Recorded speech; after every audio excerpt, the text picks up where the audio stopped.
Overview तो पता होगा थोड़ा सा, what are haloalkanes and what are haloarenes. ठीक है, फिर भी मैं आपको थोड़ा सा बता देती हूँ। हेलो एल्कीन्स क्या होते हैं? जिनमें मिथाइल ग्रुप के साथ हेलोजन अटैच होता है, और यहाँ पर बेंजीन रिंग के ऊपर हेलोजन अटैच होता है, वो होते हैं हेलो एरीन। ठीक है, ये तो हो गया हेलो एल्केन और हेलो एरीन। अब हम बात करते हैं primary, secondary and tertiary haloalkanes के बारे में। एंड टर्शरी, देखिए हमारे पास एक कार्बन है, अगर उसके साथ हमारे पास 3 हाइड्रोजन और एक मिथाइल ग्रुप है, जिसको मैंने R1 का नाम दे दिया, तो ये होगा प्राइमरी, जिसे हम 1 डिग्री कहते हैं। 1 डिग्री कहना ठीक नहीं होगा, प्राइमरी ही कहना ठीक होगा। अगर एक कार्बन के साथ 2 हमारे पास मिथाइल ग्रुप है R1 and R2 and 2 hydrogen है, तो वो होगा हमारे पास सेकेंडरी। ठीक है, और अगर हमारे पास एक कार्बन के साथ 3 मिथाइल ग्रुप है और एक हमारे पास है hydrogen, then that will be tertiary. तो ये हो गया आपके पास tertiary, primary, secondary and tertiary जो है हमारे पास, ये हेलो एल्केन्स हमारे पास हो गए। ठीक है, primary, secondary and tertiary, I hope आप लोगों को क्लियर है। Primary halo alkane, secondary halo alkane and tertiary halo alkane. ठीक है, इस चैप्टर में हम और टाइम न वेस्ट करते हुए आगे बढ़ते हैं। हम देखिए हमारे पास जो पहला रूल है इस चैप्टर के अंदर, जो कि मोस्ट इंपॉर्टेंट भी है, वो है हमारे पास Markovnikov's of addition rule.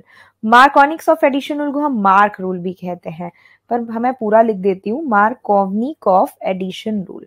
Markovnikov of addition rule के अंदर हमें क्या करना होता है? इस रूल के अंदर हमें एल्कीन के ऊपर हाइड्रोजन ब्रोमाइड ऐड करना है।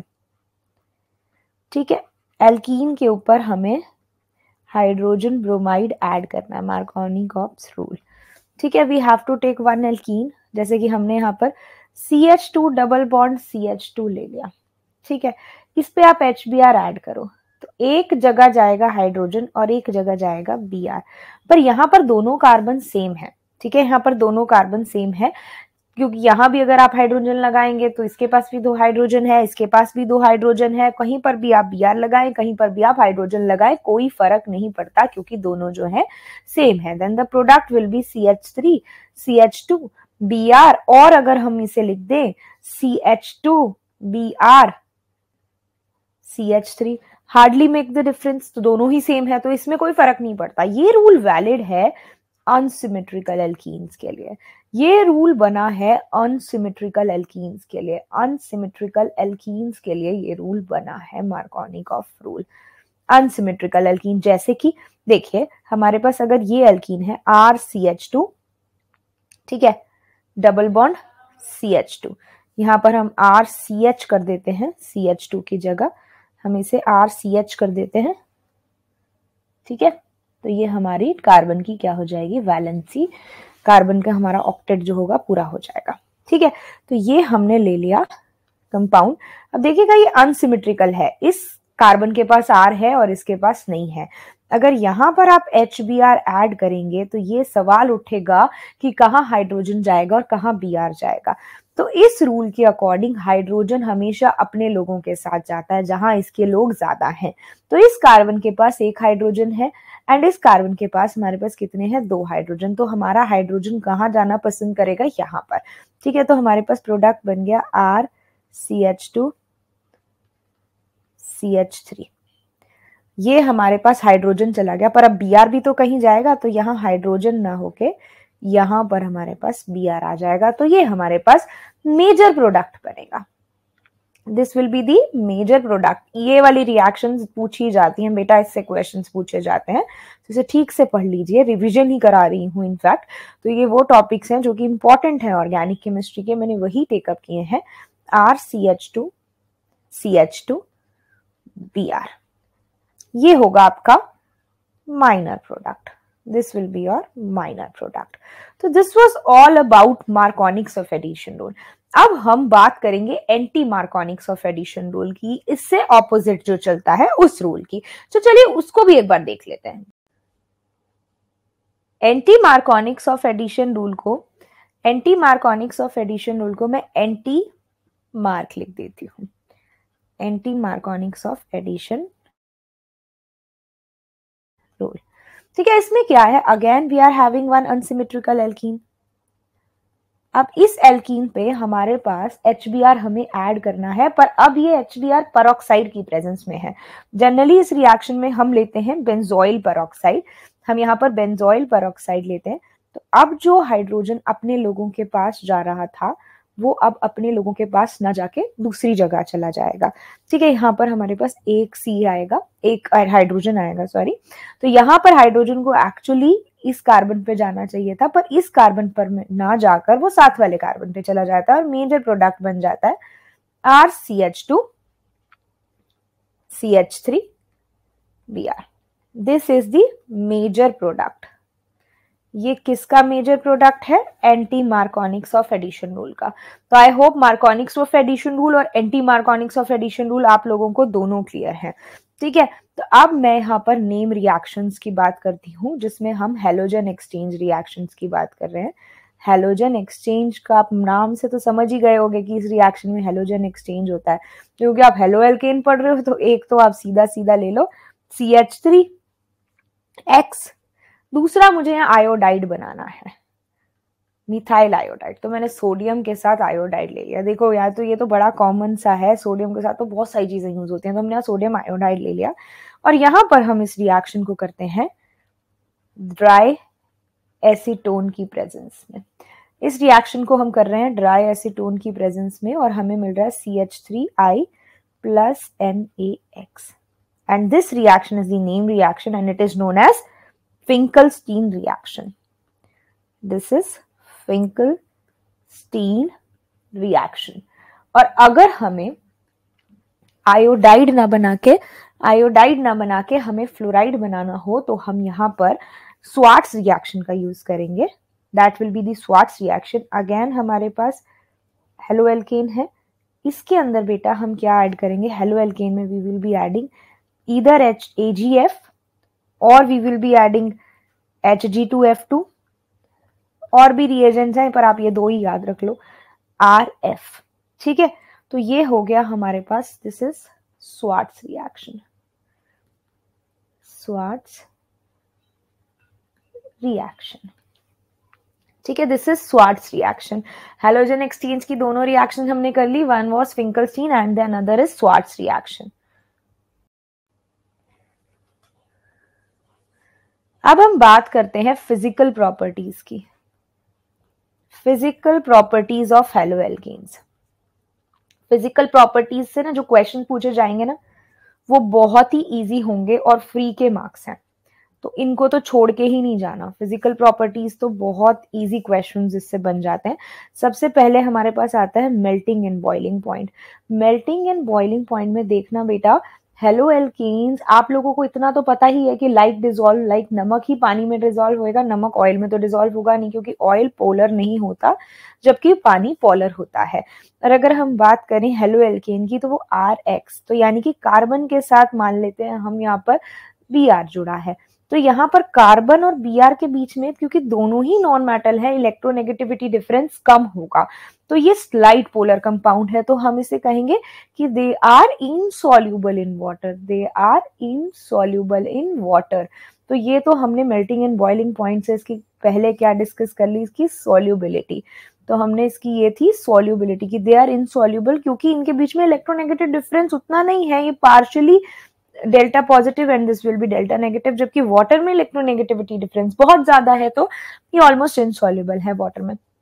अब हम बात करते हैं बॉइलिंग पॉइंट की, तो यहाँ पर boiling point is directly proportional to, boiling point is directly proportional to what? It is directly proportional to straight chain। ठीक है, मैं बोलूंगी वेंडरवॉल फोर्स। वेंडरवॉल फोर्स जितना ज्यादा है उतना बॉइलिंग पॉइंट ज्यादा। मैंने स्ट्रेट चेन क्यों बोला ये देखिएगा, जितना ज्यादा हमारे पास, फॉर एग्जाम्पल CH3 ये हमारे पास एक कंपाउंड है, ठीक है, एक कंपाउंड ये है और दूसरा कंपाउंड है हमारे पास CH3 CH2 CH2 Br।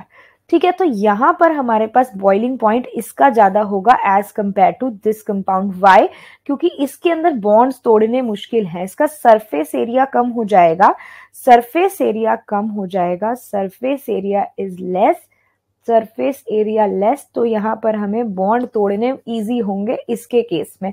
पर इसके केस में बॉन्ड तोड़ने मुश्किल है क्योंकि ये स्ट्रेट चेन है, इसका सरफेस एरिया ज्यादा है। Van der Waals force is directly proportional to, Van der Waals force is directly proportional to what? More the surface area, more will be the Van der Waals force. It is directly proportional to surface area. तो यहाँ पर surface area ज्यादा है तो Van der Waals force ज्यादा है, और Van der Waals force जो होता है, वेंडरवॉल फोर्स दूसरा किस पे डायरेक्टली प्रोपोर्शनल होता है? It is directly proportional to what? It is directly proportional to molecular mass, molecular mass. तो अगर मैं हेलो एल्केन्स की बात करूं तो आयोडाइड वाला जो हमारे पास हेलो एल्केन है उसके अंदर में बॉइलिंग पॉइंट ज्यादा है, फिर इसका ज्यादा है, एंड लास्ट में इसका। ठीक है, ये हमने 3 को अरेंज किया। तो ये था इसकी फिजिकल प्रॉपर्टीज के बारे में, जितना भी इंपॉर्टेंट था physical properties of halo alkane में हमने सारी जो है डिस्कस कर ली। अब हम आगे बढ़ते हैं। देखिए, अब हम बात करने वाले हैं न्यूक्लियोफिलिक सब्स्टिट्यूशन रिएक्शन की। न्यूक्लियोफिलिक सब्स्टिट्यूशन रिएक्शन आप लोगों ने इसके बारे में थोड़ा सा 11th क्लास में पढ़ाई है, वैसे तो आप लोगों ने सारा ही पढ़ लिया है क्योंकि अब आप लोगों का परसों तो एग्जाम ही है, तो आप लोग सारा ही पढ़ के आए हैं। न्यूक्लियोफिलिक सब्स्टिट्यूशन रिएक्शन में हमारे पास क्या है? हमारे पास एक न्यूक्लियोफाइल होता है। फॉर एग्जाम्पल हमारे पास ये है CH3 CH2 Cl। इसको हमारे पास हमने ट्रीट कर दिया KOH से, एक्वस KOH। ध्यान रखना, मैंने एक्वस क्यों बोला उसको मैं बाद में बताऊंगी। तो ये वाला न्यूक्लियोफाइल इस न्यूक्लियोफाइल को सब्स्टिट्यूट कर लेगा। न्यूक्लियोफाइल न्यूक्लियस लविंग स्पीशीज जो होते हैं, ठीक है, ये बन जाएगा हमारे पास प्रोडक्ट। बहुत ही शॉर्ट में बताना है तो मैं जल्दी जल्दी आपको बता रही हूँ। ये हो गई हमारी nucleophilic substitution reaction. Elimination reaction दूसरी और पढ़िए, क्योंकि ये वाले दोनों क्वेश्चंस पूछे जाते हैं इसलिए मैं इकट्ठा टेकअप कर रही हूँ। इनमें बहुत कंफ्यूजन रहता है। एलिमिनेशन सब्स्टिट्यूशन नहीं, ओनली एलिमिनेशन होता है ये। एलिमिनेशन रिएक्शन के अंदर हमारे पास क्या है? हम फिर से KOH यूज करेंगे, पर इस बार जो हम KOH यूज करेंगे वो एल्कोहलिक होगा। एल्कोहलिक KOH के साथ अगर हम सेम हेलो एल्केन को ट्रीट करेंगे तो वहां पर न्यूक्लियोफिलिक सब्स्टिट्यूशन ना होके क्या होगा? एलिमिनेशन रिएक्शन होगा। कैसे होगा हम वो देख लेते हैं। हम देखिए, हमने अभी बात किया था ये, ठीक है, अब हम बात कर रहे हैं एलिमिनेशन रिएक्शन की। अब एलिमिनेशन रिएक्शन कैसे होगा? CH3 CH2 Cl, ठीक है, KOH हमने ये ले लिया एल्कोहलिक। एल्कोहलिक KOH लेते ही क्या बन गया? CH2 double bond CH2 plus हमारे पास यहाँ पर क्या बन गया? KCl and H2O। This is elimination reaction. अगर हमने एक्वस KOH लिया तो सब्स्टिट्यूशन, एल्कोहलिक KOH लिया तो यहाँ डबल बॉन्ड आ जाएगा, इसे एलिमिनेशन कहते हैं। इसका डिटेल बताने का बिल्कुल समय नहीं है तो मैं ज्यादा डिटेल में नहीं जा रही हूँ इन रिएक्शन के, क्योंकि हमें आगे बहुत कुछ पढ़ना है इस चैप्टर में। ठीक है, तो हम आगे बढ़ते हैं इस चैप्टर में।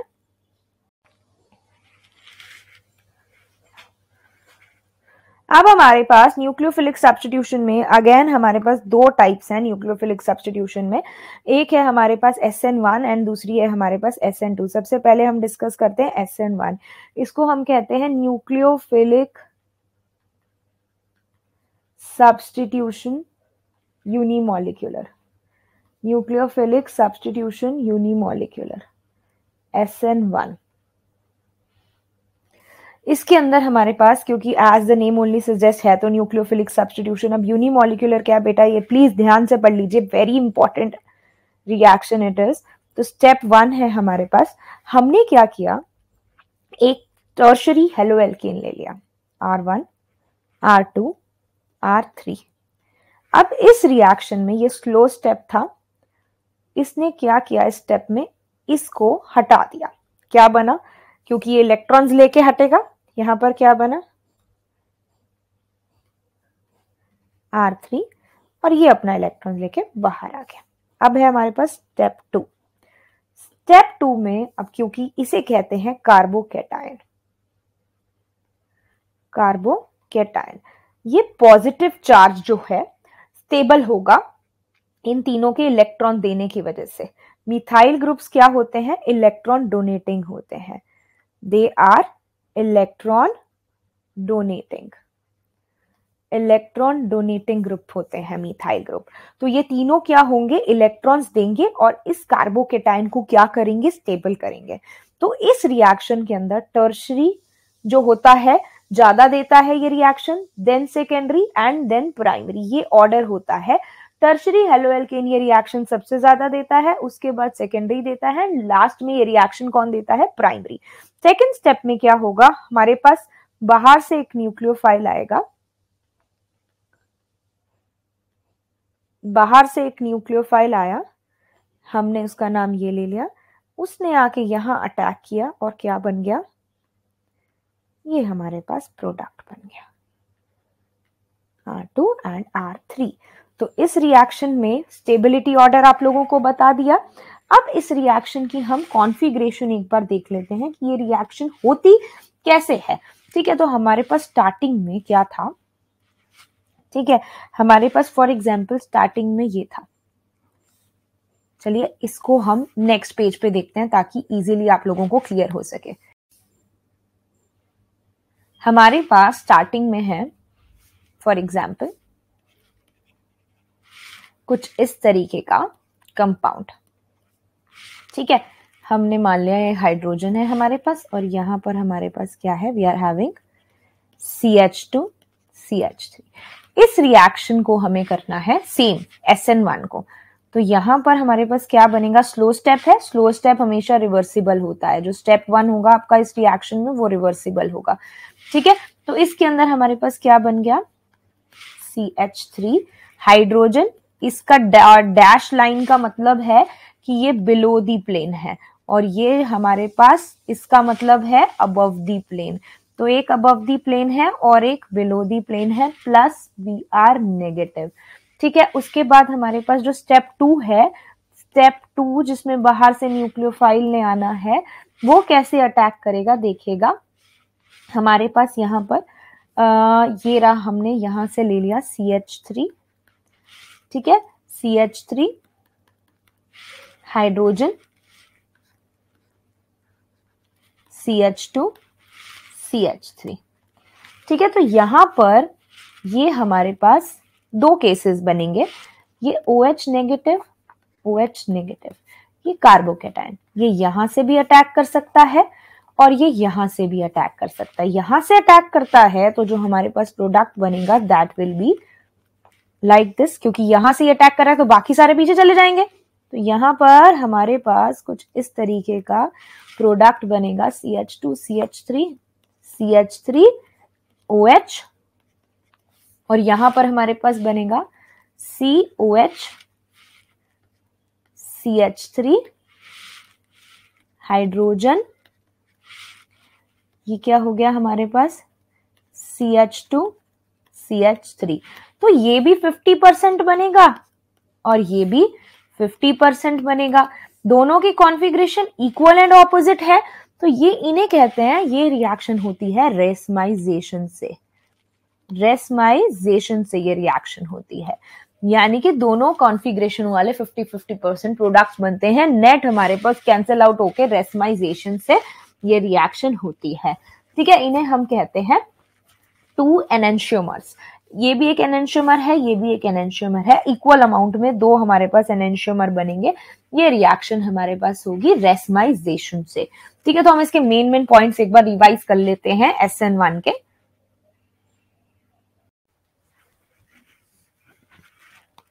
देखिए SN1 रिएक्शन जो थी हमारे पास, SN1 रिएक्शन सबसे पहले तो ये 2 स्टेप्स रिएक्शन थी, 2 स्टेप्स रिएक्शन। ठीक है, आपने देखा एक फर्स्ट स्टेप स्लो था, सेकंड स्टेप में न्यूक्लियोफाइल का अटैक हुआ था। रेट ऑफ द रिएक्शन हमेशा स्लोएस्ट स्टेप पे डिपेंड करता है, यानी कि फर्स्ट स्टेप पे डिपेंड करेगा। It depends upon slowest step, depends upon slowest step, तो फर्स्ट स्टेप पे डिपेंड करेगा इसमें रेट ऑफ द रिएक्शन। ठीक है, तो उसके बाद सेकेंड पॉइंट SN1 का हमारे पास क्या है, ये रेसमाइजेशन से प्रोसीड होती है। रेसमाइजेशन मतलब two equal amounts of enantiomers were formed, two equal amounts of enantiomers were formed. ठीक है, इसमें दो इक्वल अमाउंट ऑफ एनेंटियोमर हमारे पास बने थे। थर्ड, इसके अंदर हम अगर बात करें 3 डिग्री वाले ज्यादा स्टेबल हैं, फिर 2 डिग्री वाले एंड फिर 1 डिग्री वाले। ठीक है, तो ये इसके कुछ कुछ मेन पॉइंट्स थे जो हमने डिस्कस कर लिए। अब हम बात करते हैं सब्स्टिट्यूशन न्यूक्लियोफिलिक बायोमोलिकुलर की। अब हम बात करते हैं सब्स्टिट्यूशन न्यूक्लियोफिलिक बायोमोलिकुलर रिएक्शन। इस रिएक्शन को हम SN2 कहते हैं। ये दोनों ही रिएक्शंस बहुत इंपॉर्टेंट है, SN1 एंड SN2। ये रिएक्शन है हमारी SN2।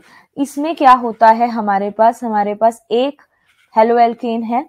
For example this is our haloalkane, ये है हमारे पास हेलोएल्केन। ठीक है, ये हाइड्रोजन एक है, this is the second hydrogen and this is the third hydrogen. तो यहां पर हमारे पास क्या होगा, न्यूक्लियोफाइल आया, इसने अटैक किया, तो एक ट्रांजिशन स्टेट बनता है। ट्रांजिशन मतलब इसको निकलना होगा, न्यूक्लियोफाइल आएगा तो मतलब ये हट रहा है और न्यूक्लियोफाइल जो है लग रहा है, ये एक स्टेट बनता है यहाँ पे। ठीक है, तो यहाँ पर कुछ इस तरीके का हमारे पास ट्रांजिशन स्टेट बनता है, एक जा रहा है और एक आ रहा है। तो this is the transition state. तो नेक्स्ट स्टेप में हमारे पास क्या होगा, न्यूक्लियोफाइल इधर आ गया और बाकी सारे क्या हो गए, दूसरी साइड चले गए। तो ये इस तरीके से होता है जैसे अम्ब्रेला स्ट्रॉन्ग विंड में अपसाइड टर्न कर जाता है, अपसाइड डाउन, तो उसे हम कहते हैं, इस रिएक्शन को हम कहते हैं, this reaction proceeds by inversion. This reaction proceeds via inversion of configuration. Inversion मतलब आप रिएक्टेंट में कॉन्फिगरेशन देखिए और प्रोडक्ट में देखिए, मतलब प्रोडक्ट की कॉन्फिगरेशन उल्टा गई है यहाँ पर। तो this reaction proceed bye inversion of configuration. और यहाँ पर इन दोनों पर जो है डिपेंड करेगा रेट ऑफ द रिएक्शन। और अगर मैं यहाँ पर हैवी सब्स्टिट्यूएंट लगा दूं, फॉर एग्जांपल CH3 C2H5, तो न्यूक्लियोफाइल का अटैक हिंडर हो जाएगा, क्योंकि ये लोग बड़े बड़े हैं तो ये लोग न्यूक्लियोफाइल को आने ही नहीं देंगे। यानी कि इसमें स्टेबिलिटी ऑर्डर है 1 डिग्री, 2 डिग्री एंड 3 डिग्री। तो इसके इंपॉर्टेंट पॉइंट्स हैं, इन्वर्जन से होती है। इसके अंदर स्टेबिलिटी की अगर हम बात करें तो 1 degree, then 2 degree and then 3 degree. ठीक है, तो ये हमारा था कौन सा रिएक्शन, सब्स्टिट्यूशन न्यूक्लियोफिलिक बायोमोलिकुलर। तो इस चैप्टर में अब हम आगे बढ़ते हैं। अब इस चैप्टर में हम पढ़ने वाले हैं इंपॉर्टेंट नेम रिएक्शंस। हमने फिंकलस्टीन्स और श्वार्ट्ज तो पढ़ ली थी ऑलरेडी, पर अब हम फिर से जो है उनके साथ साथ और भी नेम रिएक्शंस को देखेंगे जो इस चैप्टर में है, इंपॉर्टेंट नेम रिएक्शंस। ठीक है, तो यहां पर हमारे पास सबसे पहले आती है Sandmeyer's reaction. We are having Sandmeyer's reaction. ठीक है, सैंडमियर्स रिएक्शन। तो सैंडमियर्स रिएक्शन के अंदर हम क्या करने वाले हैं, हमारे पास होगा एनिलीन, और एनिलीन को हम कन्वर्ट करेंगे क्लोरोबेंजीन में, ब्रोमोबेंजीन में, साइनोबेंजीन में। तो यहाँ पर हमारे पास सबसे पहले एनिलीन को हम कन्वर्ट करेंगे बेंजीन डाइजोनियम क्लोराइड में। तो हम यहाँ को इसको शुरू ही बेंजीन डाइजोनियम क्लोराइड से करते हैं। ठीक है, तो हम डायरेक्ट यहीं से ही शुरू कर रहे हैं इस रिएक्शन को। इसको हम किससे ट्रीट करेंगे, Cu2Cl2 से और HCl। तो हमारे पास ये बड़ा ही अनस्टेबल कंपाउंड है, वेरी अनस्टेबल, और ये बनता एनिलीन से है। तो एनिलीन वाला स्टेप मैं अब यहाँ नहीं दिखा रही हूँ, इतना टाइम नहीं है हमारे पास। तो ये है Cl और ये है हमारे पास N2 गैस है तो एस्केप कर जाएगी। सिमिलरली अगर हमें बनाना है ब्रोमोबेंजीन तो हम यहाँ पर क्या यूज करेंगे, Cu2Br2, पर यहाँ HCl की जगह यूज करेंगे HBr, तो we will be having bromobenzene. ठीक है, again nitrogen will expel out, और उसके बाद हमारे पास अगेन बेंजीन डाइजोनियम क्लोराइड है और हमें क्या बनाना है यहाँ पे, साइनोबेंजीन, तो we will use CuCN and KCN we will be having KCN we will be having benzene और benzene के ऊपर we will be having CN। तो ये हो गया हमारा नाइट्रोजन विल एक्सपेल आउट। तो ये हो गई हमारी सैंडमियर रिएक्शन। तो ये रिएक्शन कुछ बहुत इंपॉर्टेंट नेम रिएक्शन है, आप लोगों को जरूर पढ़ लेनी चाहिए। तो हम नेक्स्ट रिएक्शन की तरफ बढ़ते। अब हमारे पास नेक्स्ट रिएक्शन है Wurtz reaction, again a very important reaction. Wurtz reaction हमारे पास क्या है, even number of alkane, alkane chain बढ़ाने के लिए यूज की जाती है ये reaction. Even number of alkane वाले ही इसमें प्रोडक्ट होते हैं और इसको हम सोडियम प्लस हमारे पास यहाँ पर CH3Br है अगेन। तो यहाँ पर हम इसको ड्राई ईथर में लिखते हैं, ड्राई ईथर की प्रेजेंस में जो है ये रिएक्शन करते हैं। इसको हम थोड़ा सा अरेंज कर लेते हैं, CH3Br plus 2Na plus BrCH3। तो यहाँ से हमारे पास क्या हो गया, ये NaBr बाहर आ गया और हमारे पास क्या आ गया, ड्राई ईथर वी हैव। तो हमारे पास क्या बन गया, CH3 प्लस 2NaBr। ये हो गई हमारी वुड्स रिएक्शन। ठीक है, उसके बाद एक वुड्स रिएक्शन की एक और रिएक्शन है वुड्स-फिटिग रिएक्शन। वुड्स-फिटिग का क्या मतलब है, इस रिएक्शन में बच्चे हम बेंजीन रिंग लेते हैं, एक लेंगे हम बेंजीन, ठीक है, और दूसरा हम लेंगे Na तो लेंगे ही लेंगे फॉर श्योर, पहले भी लिया है हमने, वुड्स रिएक्शन है तो हमें लेना ही पड़ेगा। दूसरा हम हेलो एल्केन लेंगे, ठीक है। तो हमें यहाँ पर क्या होगा, बेंजीन रिंग के ऊपर मिथाइल मिल जाएगा जिसे हम टॉलीन कहते हैं। टॉलीन हमारा यहाँ पर बन जाएगा 2NaCl। This is Wurtz Fittig. और फिंकलस्टीन और श्वार्ट्ज मैं आप लोगों को करा चुकी हूँ, तो आई डोंट थिंक कि वो दोबारा कराने की जरूरत है। इससे बेटर आप लोगों को फ्रिडल क्राफ्ट रिएक्शन करा देती हूँ। फ्रिडल क्राफ्ट में हमारे पास दो टाइप होती है, फ्रिडल क्राफ्ट एसाइलेशन और फ्रिडल क्राफ्ट एल्काइलेशन। हम दोनों ही डिस्कस कर लेते हैं यहाँ पे। अब हम बात कर लेते हैं फ्रिडल क्राफ्ट रिएक्शंस की। Friedel Crafts reactions, Friedel Crafts reactions में हमारे पास क्या है, we are having a benzene ring और इस बेंजीन रिंग के साथ हमारे पास है CH3Cl और ये रिएक्शन होती है एनहाइड्रस AlCl3 की प्रेजेंस में। ठीक है, तो यहाँ पर हमारे पास पॉजिटिव नेगेटिव ये यहाँ जाएगा बेंजीन पे। बेंजीन के पास बहुत सारे इलेक्ट्रॉन्स होते हैं, इलेक्ट्रॉन क्लाउड बहुत सारा है, तो ये CH3 को अपने ऊपर ले लेगा, पॉजिटिव नेगेटिव हो गए ना इकट्ठे HCl। तो ये हो गई हमारी फ्रिडल क्राफ्ट रिएक्शन। देखिए हमारे पास ये जो मिथाइल ग्रुप है ये OP डायरेक्टिंग है, ऑर्थो पैरा डायरेक्टिंग। इस पे अगर हम फिर से CH3Cl डालें और एनहाइड्रस AlCl3 की प्रेजेंस में डालें तो हमारे पास वो कहाँ आएगा, ऑर्थो और पैरा पे। ठीक है, वहीं दूसरी ओर हमारे पास NO2 COOH जैसे ग्रुप जिनमें डबल बॉन्ड है वो मेटा डायरेक्टिंग होते हैं। मेटा मतलब थर्ड पोजीशन पे आता है, उनकी वजह से इनकमिंग सब्स्टिट्यूएंट है। यहाँ NO2 लगा होता तो ये CH3 यहाँ ना आके यहाँ आता। ठीक है, पर वो आप लोगों को इतनी जल्दी में बता नहीं पाऊंगी। तो ये तो था आपका फ्रिडल क्राफ्ट एल्काइलेशन। बहुत ही शॉर्ट वीडियो है जिसमें सारे इंपॉर्टेंट टॉपिक मुझे कवर भी करने हैं। Friedel Crafts acylation, Friedel Crafts acylation. Friedel Crafts acylation में क्या है बच्चे, CH3 ये है हमारे पास मिथाइल ग्रुप जिसे हम टॉलीन कहते हैं, CH3COCl। तो हमारे पास यहाँ पर क्या बना, अगर हम यहाँ पे ये इनकमिंग सब्स्टिट्यूएंट लगाएं तो ये कहाँ आएगा, यहाँ पर आएगा CO CH3 और एक पैरा भी होगा, एनहाइड्रस AlCl3 की प्रेजेंस में होगा। ये एसाइल ग्रुप होता है COCl वाला, तो ये एसाइलेशन हो गया। तो I hope Friedel Crafts reaction भी आप लोगों को क्लियर है। एक बहुत इंपॉर्टेंट क्वेश्चन जो इस चैप्टर में से पूछा जाता है, अब हम वो डिस्कस कर लेते हैं। तो यहां से अगर आपने सारी रिएक्शन नोट कर ली ना, तो मेन इस चैप्टर का आप लोगों ने सारा ओवरव्यू एक बार तो पढ़ लिया है, तो इसे नोट कर लीजिएगा। एक जो क्वेश्चन इस चैप्टर से पूछा जाता है वो ये है कि हमारे पास जो हेलो एरीन्स होते हैं, या फिर मैं बोलूं अगर मैं बात करूं बेंजीन रिंग वाले क्लोरोबेंजीन की, फिनॉल की, फिनॉल हो गया, क्लोरोबेंजीन हो गया। ये क्वेश्चन बहुत इंपॉर्टेंट है। ये वाले जो होते हैं ये किसकी, मतलब अगर हम इनको बात करें न्यूक्लियोफिलिक सब्स्टिट्यूशन की, तो ये न्यूक्लियोफिलिक सब्स्टिट्यूशन के लिए बढ़िया नहीं होता है। ये न्यूक्लियोफिलिक सब्स्टिट्यूशन कम देते हैं। क्यों कम देते हैं, इसका रीजन क्या होगा बच्चे? देखिए, सबसे पहला रीजन है इसका रेजोनेंस। सबसे पहला रीजन है रेजोनेंस। रेजोनेंस क्या है हमारे पास? यहां पर हमारे पास ये है हेलोएरीन, ठीक है। ये इलेक्ट्रॉन यहां गया, ठीक है, और यहां पे हमारे पास ये इलेक्ट्रॉन यहां, ये यहां, तो ऐसे माइग्रेशन हुआ, यहां नेगेटिव और यहां हमारे पास डबल बॉन्ड आ गया। सिमिलरली ये यहां माइग्रेशन और ये यहां माइग्रेशन हुआ, तो हमारे पास क्या बन रहे हैं, ये देखिए, ये positive, this is again positive, यहां पर हमारे पास नेगेटिव आ गया, we are having again negative over here.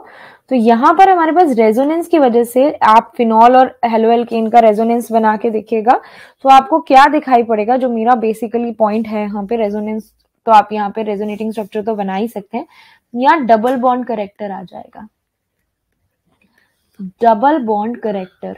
Double bond character की वजह से इस बॉन्ड को ब्रेक करना, इनकमिंग न्यूक्लियोफाइल तो यही आएगा ना बच्चे, तो डबल बॉन्ड की वजह से इसको ब्रेक करना इज वेरी डिफिकल्ट। तो due to resonance, first of all it does not show nucleophilic substitution reaction. Second, यहां पर अगर हम इसकी इलेक्ट्रोनेगेटिविटी की बात करें तो यहां पर हमारे पास अगर सॉरी इसकी हाइब्रिडाइजेशन की बात करें तो ये sp2 है, और अगर मैं यहां पर बात करूं जिसमें कार्बन के साथ R H H एंड यहाँ X है, तो ये sp3 है। तो यहाँ पर इलेक्ट्रोनेगेटिविटी डिफरेंस अगेन जो होगा इस तरीके से होगा, इसकी इलेक्ट्रोनेगेटिविटी ज्यादा है, यहाँ पर कम है, because of the difference in hybridization. ये कम शो करता है और ये ज्यादा शो करता है।